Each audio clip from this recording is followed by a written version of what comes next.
My girlfriend said, I'm moving out, but keeping the apartment since my name's on the lease. I said, makes sense.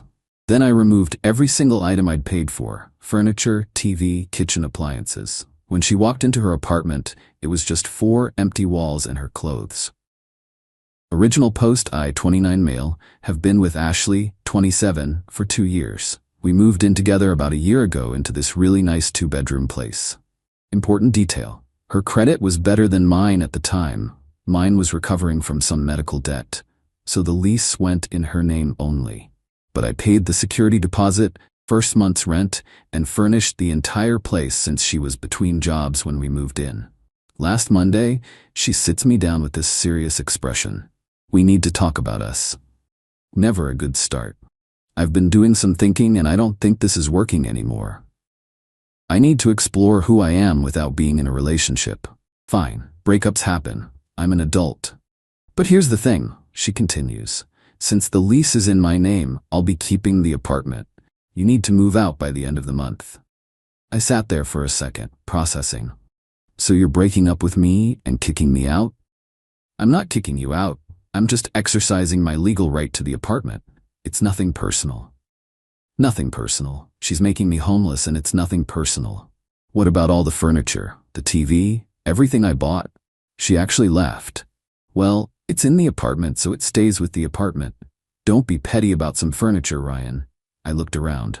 The $3,200 sectional couch I bought, the 65-inch OLED TV, the entire kitchen setup, KitchenAid mixer, Instant Pot, the espresso machine she used every morning, my gaming setup, the bedroom furniture, even the shower curtain was mine. Right? I said. Makes sense. She smiled, thinking she'd won. I knew you'd be mature about this. That was Monday evening. By Tuesday morning, I'd made some calls. Update 1: Tuesday, I took a sick day from work. Ashley left for her job at 8 a.m., giving me a patronizing kiss on the forehead like I was a child who'd accepted their punishment. The second her car left the parking lot, I called my buddy Jake, who owns a moving company. I need your biggest truck and 2 guys. Today, I'll pay cash. Everything okay, bro? Ashley's keeping the apartment because her name's on the lease, so I'm taking everything that's mine. Everything? Every single thing. Jake showed up at 10 a.m. with 2 movers. I had receipts for everything. I'm meticulous about keeping records. Started with the obvious stuff.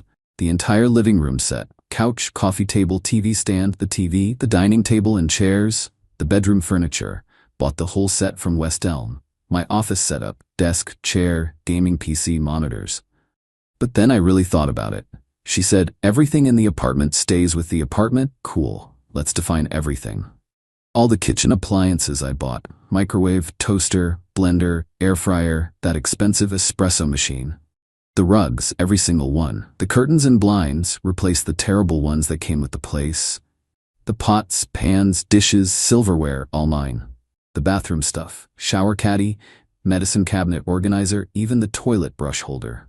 The smart home devices, thermostat, doorbell camera, all the smart bulbs. The router and modem, I bought better ones than the ISP provided. I even took the nice hangers from the closet. Left her the wire ones. The movers thought it was hilarious. Damn, you really bought everything, huh? Yep, and now I'm taking it all. By 2 p.m., the apartment looked like a model unit before staging. Just white walls, basic fixtures, and carpet. I left her clothes neatly folded on the floor where the bed used to be. Even took the bed frame but left the mattress. It was hers from before we met. Set up my new place across town. Had been looking since Monday night, found a studio that was available immediately. Yeah, it's smaller, but it's mine. The best part? I have doorbell camera footage of everything being moved out. All during daylight, all peaceful, all my property. Even kept the receipts visible for the camera as we loaded each item. Texted Ashley at 5 p.m., moved out as requested. Keys are on the kitchen counter. She texted back, thanks for being mature about this. Oh honey, just wait.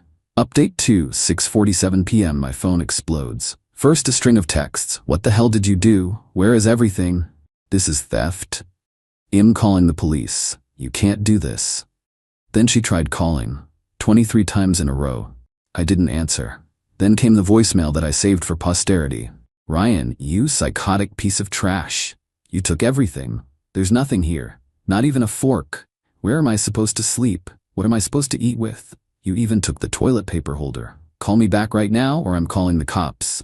I texted back once. I took my belongings as requested. The apartment is all yours now. Enjoy exploring who you are. She actually did call the cops. They showed up at my new place around 9 p.m. I was ready. Officer, sir, we got a complaint about stolen property. Officer, I have receipts for everything I moved today, doorbell footage of the move, and text messages where she told me to vacate the apartment. Would you like to see them? Showed them everything. The receipts, the footage showing me moving my own stuff, her text saying the apartment was hers and I needed to leave. Officer, so you took your property from an apartment you were told to vacate? Me exactly. The older cop actually chuckled. Sir, this is a civil matter. You can't steal your own property. Ma'am needs to take this to small claims if she has an issue. They left. Ashley called screaming about how I manipulated the cops. I hung up and blocked her number. But here's where it gets really good. Wednesday morning, I get a call from building management. Apparently, Ashley called them hysterical, claiming I'd vandalized the apartment. They sent maintenance to check. Building manager, Mr. Peterson, we need to discuss the apartment situation. Me, I moved out as requested by Miss Ashley. Is there damage? Building manager, no, it's in perfect condition. Better than most move-outs. But Miss Ashley is claiming you stole fixtures? I took my personal belongings. I have receipts for everything. The apartment still has all its original fixtures. Building manager, the thermostat? Me, I installed a smart one. I returned it to the original. It's there. The blinds? Replaced with the originals from storage closet. You kept the originals? Of course. They belonged to the apartment. There was a pause. Then, Mr. Peterson, I have to say, I've never seen anyone document move out this thoroughly. Turns out, Ashley tried to claim I'd stolen apartment property to get them to charge me. Instead, they informed her that since only her name is on the lease, she's responsible for any damages or missing items when she moves out. Update 3 Thursday. The smear campaign started. Ashley unblocked me just to send screenshots of her social media posts. Some men really can't handle rejection. Imagine being so petty that you strip an entire apartment because your fragile ego got hurt. Narcissist X, abuse, starting over. Her friends were eating it up. Comments like, you deserve better. What a man-child. This is financial abuse. So I posted my own update. Just 3 photos. 1. The stack of receipts totaling over $15,000. 2. A screenshot of her text saying, it stays with the apartment. 3. A photo of my new place, fully furnished, captioned, when she keeps the apartment but you keep everything else. My stuff, my choice. My post got shared way more than hers did. Turns out people love justice stories. But Ashley wasn't done. Friday morning, I get a text from an unknown number, her friend Megan. Ashley is staying with me because she has nowhere to sleep. You left her with nothing. She had to sleep on the floor. How can you be so heartless? Me, she has a mattress and all her clothes. I only took what I paid for. Megan, she can't even make coffee. You took the coffee maker. I bought the coffee maker. Normal people don't do this. You're supposed to split things. Me, she said everything stays with the apartment. Then she clarified that meant my stuff too. I disagreed and took my belongings. She wanted the apartment all to herself. She got it. You're a monster. She's going to sue you. Cool. I have receipts. Then came the call from Ashley's mom, Diane. Now, I actually liked Diane. She was always nice to me. But this call was different. Ryan, sweetheart, what happened? Ashley is hysterical. She broke up with me and told me to move out because the lease is in her name, so I moved out and took my belongings. She says you took everything, even the kitchen supplies. I did. I bought them. But honey, where is she supposed to live? In the apartment she wanted to keep? With no furniture? That's not my problem anymore, Diane. She made it clear the apartment was hers and I needed to leave. I left. Long pause. How much did you spend on all that furniture? Me, about $15,000 over the past year. Another pause. And she expected you to just leave it? Yes. I see. Well, that was short-sighted of her. The call ended with Diane saying she talked to Ashley about having realistic expectations. Update 4, Saturday morning, 7 a.m. There's pounding on my door. Not knocking. Pounding. I checked the doorbell camera. Yeah, I took that too and installed it at my new place. It's Ashley with two large men I don't recognize. I call through the door. Can I help you? Open this door right now. We're getting my stuff. Your stuff isn't here. The furniture is mine. We live together. It's communal property. We weren't married. I have receipts. Please leave. One of the men, just open the door, man. Let's sort this out. Sir, I don't know you. I'm calling the police if you don't leave. Go ahead. Call them. I'll tell them you stole from me. So I did. Told dispatch there were 3 people trying to force entry to my apartment.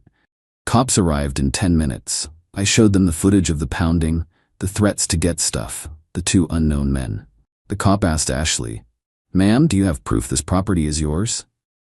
"We live together. It's common law."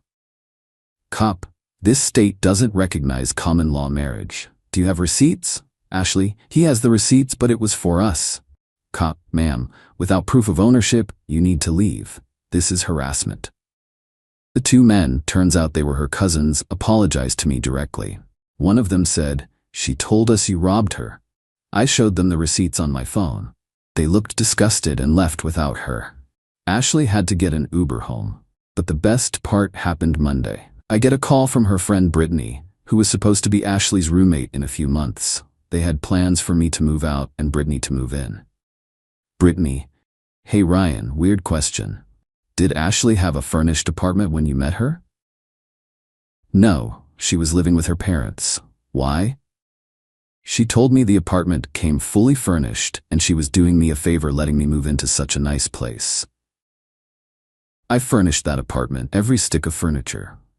She was going to charge me $400 extra for a furnished place, with furniture that wasn't hers. That bit. Thanks for the heads up."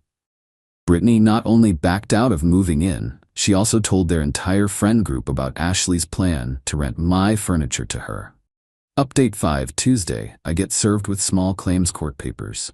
Ashley is suing me for theft of communal property, emotional distress, loss of peaceful enjoyment of residence. She's asking for $20,000, more than I even spent on the furniture.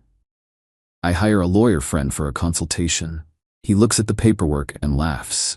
"She has no case. You have receipts. She has texts admitting the apartment is hers alone, and she told you to leave. This is going to be embarrassing for her." But then, something beautiful happened. The apartment complex called me.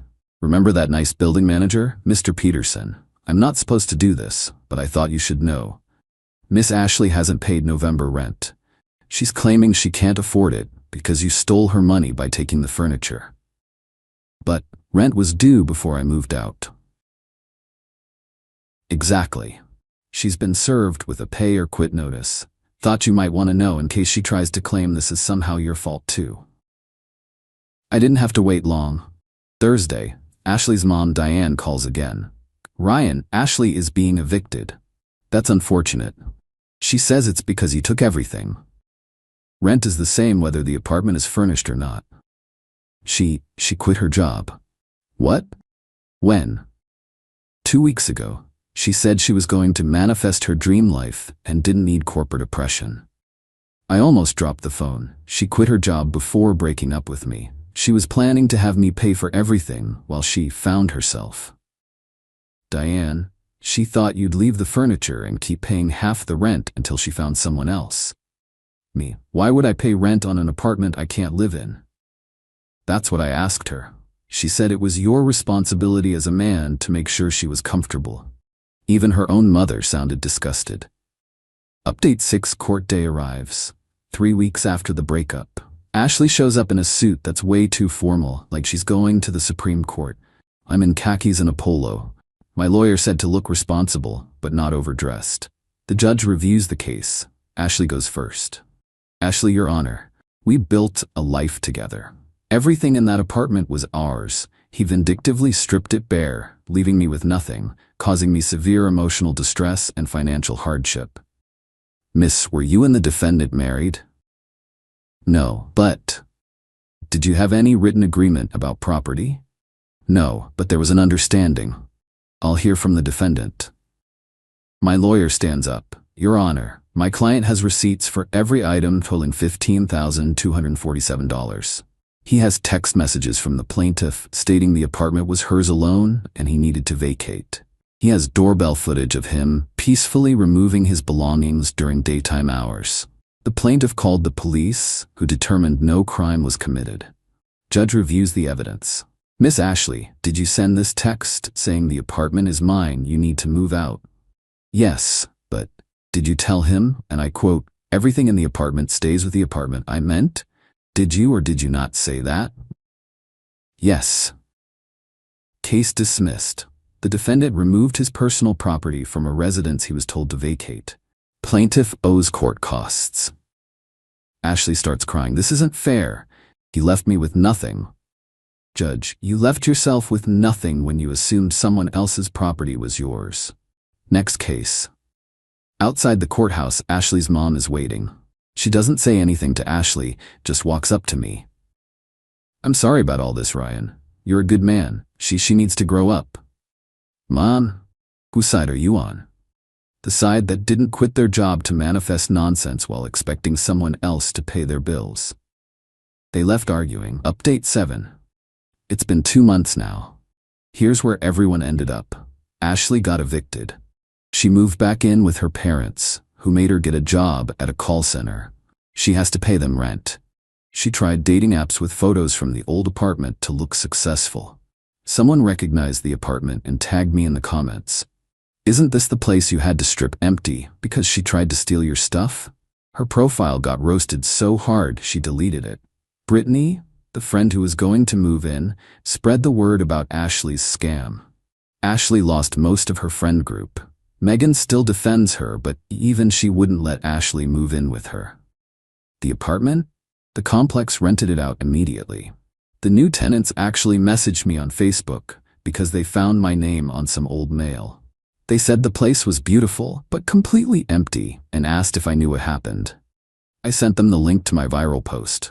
They said it was the best apartment drama they'd ever heard. My new place is smaller, but it's perfect for me. I got a promotion at work.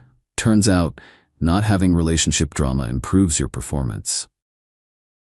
I'm dating someone new, Sarah, who actually owns her own furniture and doesn't believe in manifesting rent money. Ashley texted me last week from a new number. I know you hate me, but I wanted you to know you really hurt me. I thought we were building something together. I responded, we were. Then you decided to keep what we built and kick me out. How'd that work out for you? She replied, you're heartless. I blocked that number too. Her cousin, one of the guys who came to my door, actually reached out to apologize properly. He said Ashley told the whole family I was abusive and stole from her. When he saw the receipts and texts, he realized she was full of it.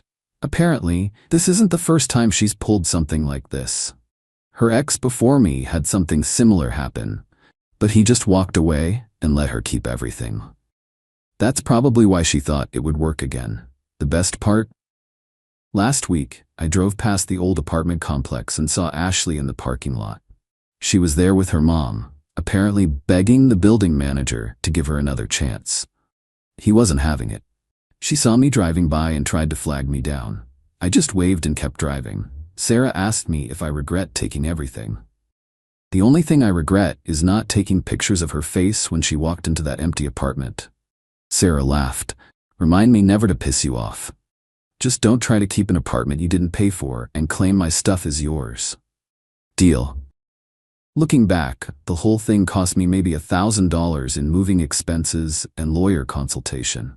Worth every penny to watch someone learn that you can't just claim other people's property because you want it. She wanted the apartment all to herself. She got exactly that. Just the apartment. Nothing more, nothing less. Oh, and that espresso machine she used every morning? It makes amazing coffee in my new kitchen. Every morning when I use it, I think about how she's probably drinking instant coffee at her parents' house and I smile. Karma's a beautiful thing when you have receipts. Final update. One last thing happened that I have to share. 6 months after everything went down, I get a LinkedIn message. From Ashley's dad, Robert. I'd only met him a couple of times, seemed like a quiet guy. Ryan, I wanted to personally apologize for my daughter's behavior. Diane showed me the texts and receipts. I'm ashamed of how she treated you. I wanted you to know that we've made her get therapy, and she's not allowed to date until she can prove she can support herself independently for a full year. Your restraint in not pressing charges for harassment was more than she deserved. I hope you're doing well. I responded, Thank you, Robert. I appreciate this message. I hope Ashley learns from this experience. He replied, She's learning. She asked us to buy her new furniture. We told her to check Facebook Marketplace and garage sales. She said that was beneath her. She's currently sitting on a lawn chair in her room using a cardboard box as a desk. Maybe a few more months of that will teach her the value of things. Even her own father knew she needed this lesson. Honestly, I don't hate Ashley. I nothing her. She was a lesson in recognizing entitlement, protecting yourself legally, and the importance of keeping receipts. She thought she found a sucker who would fund her lifestyle while she found herself. Instead, she found herself back in her childhood bedroom, sitting on lawn furniture, working at a call center, being forced to actually grow up for the first time in her life. And me? I'm typing this from my new apartment, on my expensive ergonomic desk chair, looking at my wall-mounted OLED TV, about to make dinner for Sarah using all my kitchen appliances. Life's good when you don't let entitled people walk all over you. The moral of the story? If someone tells you to leave but thinks they're keeping your stuff, take them at their word on the leaving part. But your stuff? That goes with you. Every single thing.